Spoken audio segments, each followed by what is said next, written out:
Halo dulur, tak sepeno lokasi ketoprak bakti kuncarane ning dusun Dresan Sawan ya lor. Dusun Dresan Sekarsari iki unik lor. Meskipun dukuhan iku nanggape ketoprak iku dhewe-dhewe lor. Kaya Dresan lor iku ya 3 RT iku ya ndinane bar nanggap Wahyu Manggala pas sedekah bumi. Lah iki Dresan Sawan lor sing sedekah bumi dina iki iku nanggape ketoprak bakti iku mau malah 2 RT lho lor. Lah sing Dresan Kidulan niku 3 RT so 4 Juni iku ya nanggap ketoprak dhewe lor.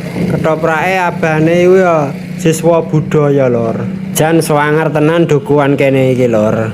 Lah iki wis teka pundene dusun Dresan lor iki lor, pundene iku lor ning tengah sawah iku.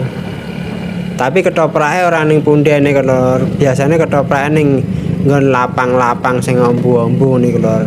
Lah nek belok kanan iki dusun Dresan lor sing wis kabumi lor. Lah iki sing Dresan Sawan niku iki lurus sithik iki lor. Lah iki wis teko kene iki bakul-bakul wis kemroyok lor. Iki ana rumah balon, ana melukis. Ana montol trail barang iki mainan. Dina Jumat iki lah ya ana lomba memancing lor ning dusun iki lor. Lah iki teko SD Sekarsari. Lah iki belok kiri lor arah ketoprake lor. Emang aku ya asline kebelanjur rono lor. Soale bakul-bakul iku teko kidul kono dadine aku mengidul jebule mah kebelanjur terus balik terus mengetan iki lor. Lho teko kene iku bakul-bakul kemroyak lor. Soale satu jalur mang ya ana sing bakul balik barang lor. Soale lapa lungane kawanan dadine iku alung golek nggon liyane. Soale nggone iku waduh karo panggunge lor. Momo ning gurine malah ora payu lor. Lah iki soale dalane sempit kene lor. Dadine ya satu jalur tok. Iki semene adoh lho ana jambean barang lor, panjat pinang lor.